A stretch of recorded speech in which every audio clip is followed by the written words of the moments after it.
اللي بس يقان يا مركع عيال كاسان كدي من واي ما هي وهر اي دمان له ماما قولنا سوينا ماما قولنا عيالك حافظها سوينا مركع ايامها دم قبيل كان كدغالماي ايامها دن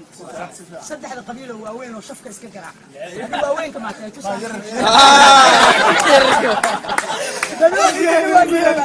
انا هي بلا والله كل علامه ما انت ugu darneed markuu wadaadadii xataa ay sheekada gaadhay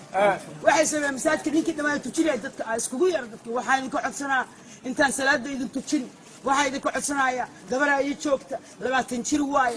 gaal ha ahaado Jamaican ha ahaado Chinese ha ahaado whatever nin muslina oo maanta gabadha iga meheriyaan raba